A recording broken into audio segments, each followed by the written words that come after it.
Welcome to Good Morning Nigeria, Mr. President. Good morning. President, your official visit to the U.S. has generally been described as a huge, huge success. Now, in terms of commitments, what have we gained as a nation, and what commitments were you required to make? The visit to the United States is significant in the sense that it's virtually the continuation of my contact with President Obama when I was invited to G7 to brief them about the security in Nigeria. I was and still am very impressed with the concern the United States and Europe showed about the situation in Nigeria. And if you can recall, we based our campaign, when I say we, I mean the APC, on three basic issues in this country. Firstly, security. Secondly, unemployment, especially of the youth, which means the economy. And thirdly, corruption. These three fundamental issues is what I try to explain to G7, and on the invitation by President Obama, I went there, and this is what I discussed with the President of the United States, the Vice President, the Secretary of State, and other organizations and NGOs in the United States. All right, Mr. President, you've already indicated the areas in which you engaged American officials, but let's look at security, for instance. You did indicate that intelligence and capacity building were two of the issues in which you sought help from the Americans. Now, what specific comments, Mr. President, did the Americans make with regard to these matters? And secondly, you have also touched on the role of the G7.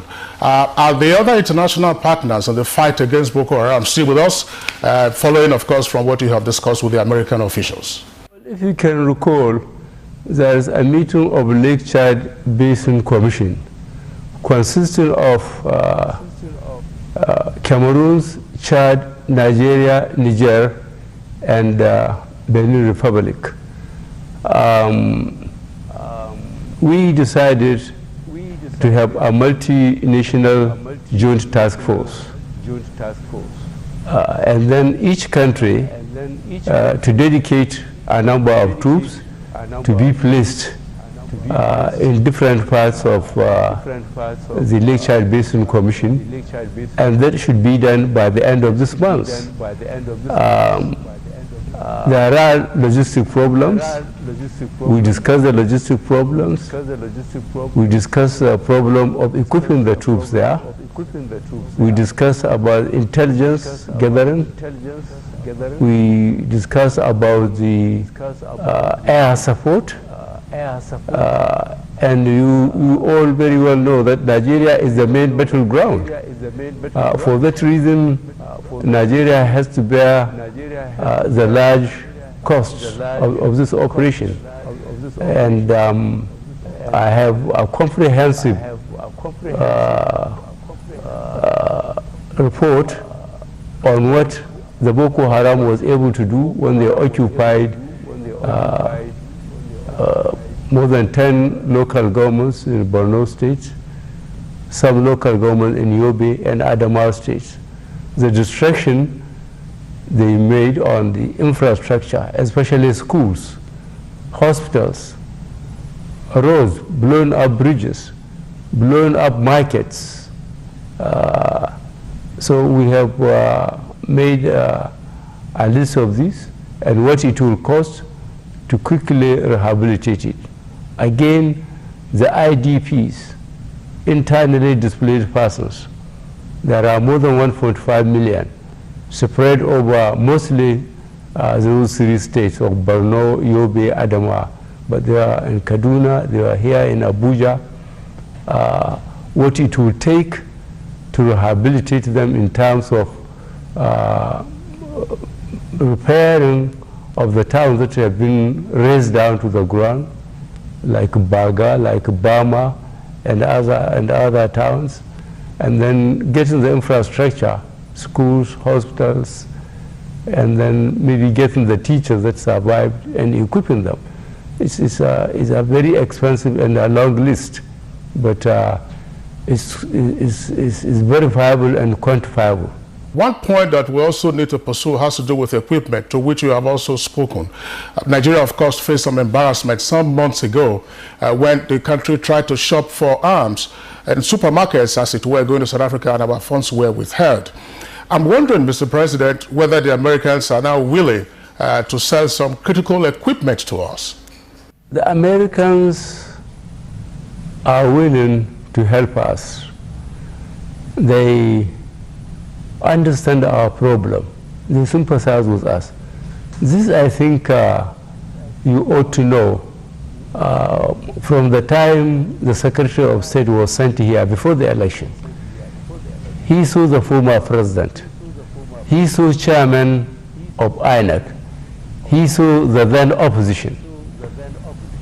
And America's stand was that they are not going to accept anything done in Nigeria outside the Constitution of Nigeria.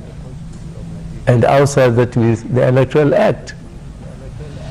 Now you know the moves made to frustrate the last election, including threatening INEC by telling them that their security cannot be guaranteed.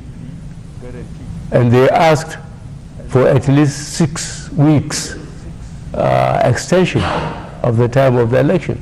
Mercifully, those 6 weeks are within the time for the election. And then reluctantly, the opposition conceded. And the rest, as they said, is history. So really, the Americans have shown concern. They spoke to the former president, INEC, opposition, and maintain the pressure throughout. This, they are in the same agreement with Europe. And I think Nigerians tend to be grateful to United States and Europe for making sure that Nigerian elections are conducted according to the law. Right, Mr. President, thank you for your response. Still on the matter of security, while in the U.S., you responded to the question about the Chibok girls, and you did say, of course, the intention of the Nigerian government to ensure that the children are returned safe and alive. And you talked about the reason, of course, for the relocation of the command control center. You know, how is the U.S. willing to assist in this area? Yes, well, as I said, because of high technology the United States has, and of course the European countries and China, and lack of capacity in that field, and lack of an effective air force, not that we don't have the trained personnel, not that we don't have the basic infrastructure for its maintenance, but the problem is that in spite of the money alleged to have been spent on the operations, the Air Force is virtually non-existent. The fixed-wing aircrafts are not very serviceable. The few that remained, the helicopters, again, are not serviceable, and there are too few. And this is an operation virtually in an open country other than the Sambisa forest. So there is a need for Air Force to conduct reconnaissance and support the ground troops. The arrangements made by the former government will soon expire. We have made this clear to the Americans, we have made this clear to G7, and we need their cooperation. Now this problem is not only in the Northeast. We have a problem of the Gulf of Guinea, which you know it is between Senegal and Angola. And the incredible theft of Nigerian crude, of the average of more than 250,000 barrels a day, which is being illegally loaded from our terminals by unpatriotic Nigerians that they only consider their own self-interest to get money. So we register the support and cooperation of the United States and other countries that sympathize with us to make sure the Gulf of Guinea is secure, so that those troops or those crude thieves will make it difficult for them to load at our terminals or at mid-sea and transport it to all over the world and sell it. All right, Mr. President, thank you. Now, you have been unwavering in your determination to fight corruption, and during the election period, it was top of your party's manifesto. And in the U.S., to use your words, Mr. President, mind-boggling underhand dealings in the oil sector. How exactly do you intend to prosecute this war against corruption? The multi-party democratic system for developing countries has its advantages and relative disadvantages, in the sense that for us to get the help of the developed countries, we have to get our facts, documents, complete investigation, reliable ones, take them to court, and get people prosecuted. Meanwhile, the theft continues. Up to the 10th of this month, crude is being illegally lifted by people who are in government. We are trying to get these documents. We are getting cooperation of the international community. We are going very soon to make sure that those who perpetrated this theft against Nigeria will be faced with facts and be taken to our courts. And we got the cooperation of some of the countries, the destination of our crude, and we are discussing with them. We have to maintain high confidentiality so that we don't risk some of the loyal Nigerians that are helping us to trace the destination of this stolen crude, and then the accounts where it is, was being paid instead of the federal government account. I don't think the NNPC knows how many accounts there are outside there which payments are being made of Nigerian crude, which is not, which is really an outright theft. The monumental theft that had been going on for a number of years, a lot of Nigerians cannot comprehend. Mr. President, well, thank you for your response. Just to follow up on the issue of tracing Nigeria's looted patrimony, in other words, receipts from crude oil sales that ordinarily should be in our national coffers. I'm wondering, Mr. President, yes, you have raised this matter with the U.S. President and a number of other friendly countries, but the experience often has been that the global financial system is often hesitant to let go of funds that they have received from illegal sources, usually around the world. We know of a number of countries, for instance, that have banking systems where there are no disclosures made. Are you hopeful that this time around, President Obama, that's to say the U.S., and let us add also the G7, are willing to ensure that the monies, some estimates of about $150 billion US, get back into Nigeria's national coffers?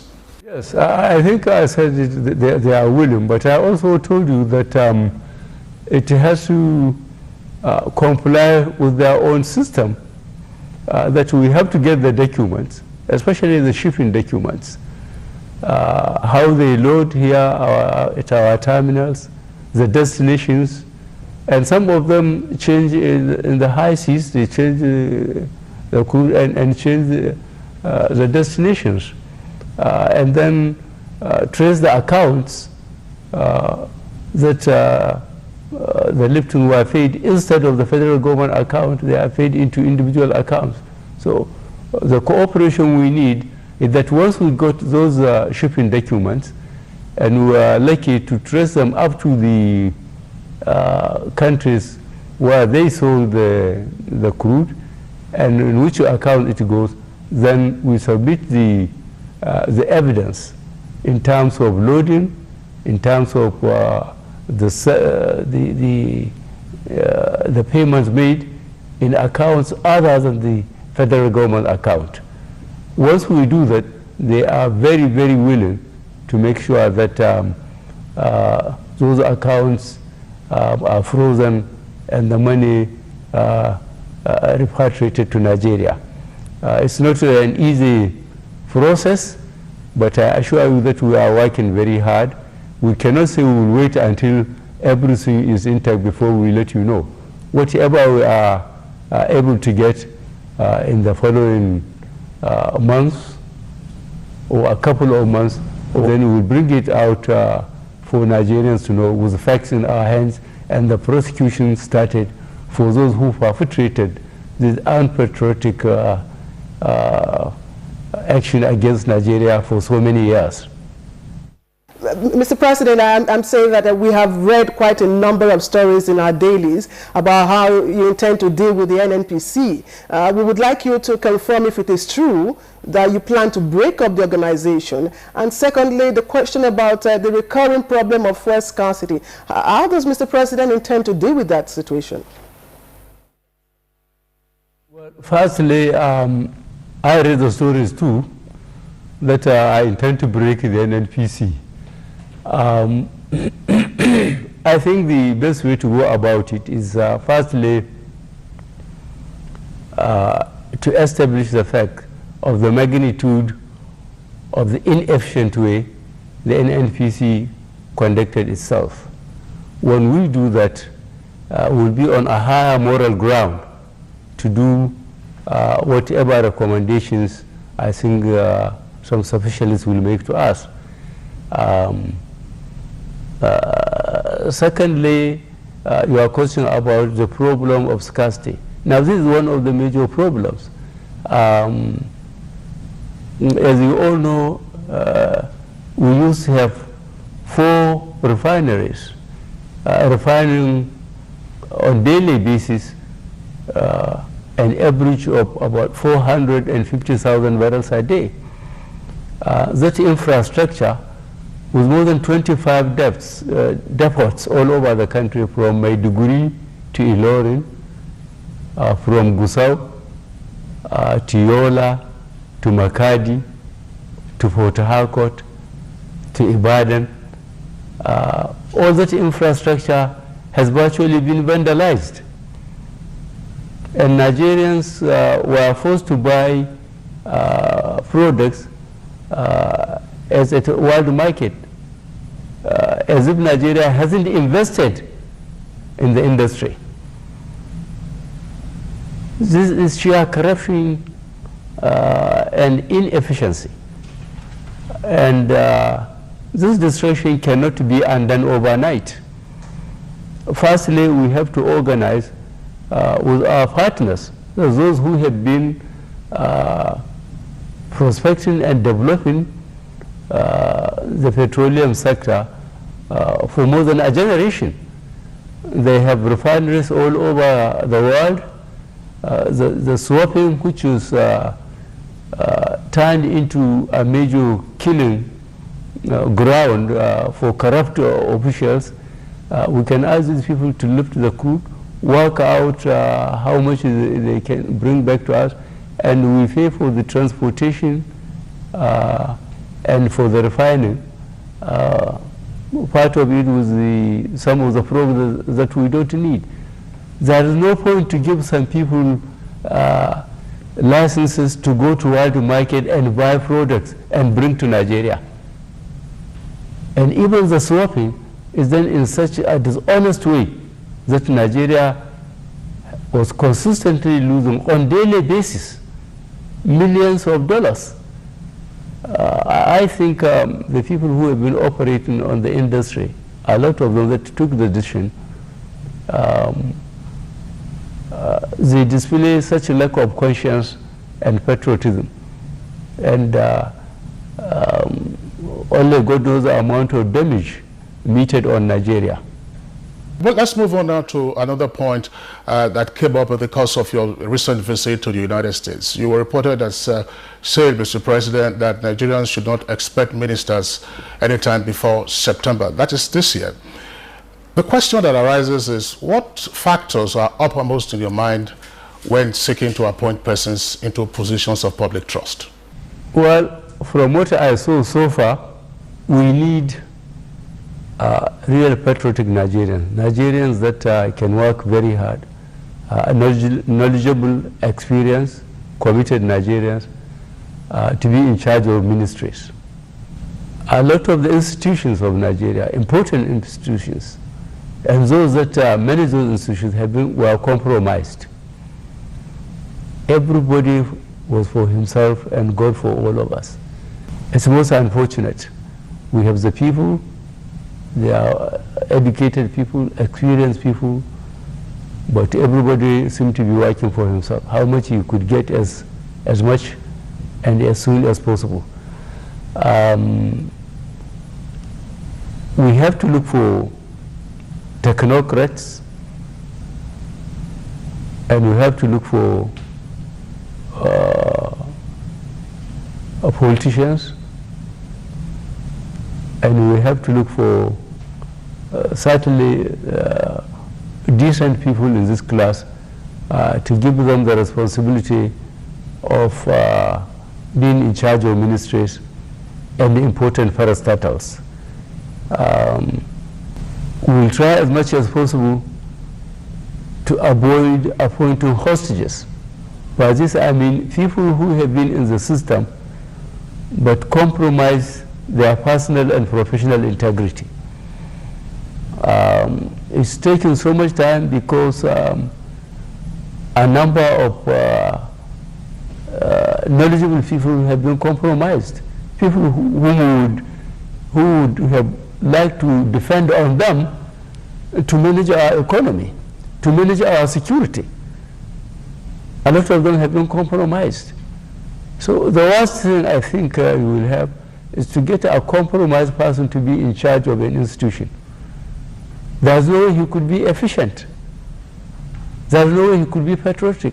Somebody behind the scene will be guiding him at the expense of the nation. And this is what we are trying to avoid. And I assure you that so much damage has been done to Nigeria that we cannot rush, to give these responsibilities to people that have unfortunately been compromised. Because there is no way you can effectively supervise, say, 20 ministries. You have to give it to people you trust, and you allow them to perform according to the constitution of the country. Now, if you trust the wrong people, then we will be back to square one, and Nigeria will be the loser. Mr. President, let me take you on to another matter for which Nigerians have expressed great concern, and that's the current standoff in the National Assembly, which has ensured that not much has been accomplished since the 8th National Assembly was inaugurated. And I'm sure also that Mr. President is also concerned. Now, is this hindering your work? Are you intervening, or will Mr. President intervene? Well, I have to be very sensitive to the constitution of the country. I do not like to be caught by anybody, especially the legislature, that I'm interfering with them. They are the third arm of government. We have the executive, the legislature, and the judiciary. And over the years, at least over the last 16 years, they have developed the system of choosing their leaders. There's no way I can directly interfere. All I can do through the party is to appeal to their conscience that what I already observed, we should go over it as soon as possible. When I say we, I mean the APC. We cannot win the battle and lose the war.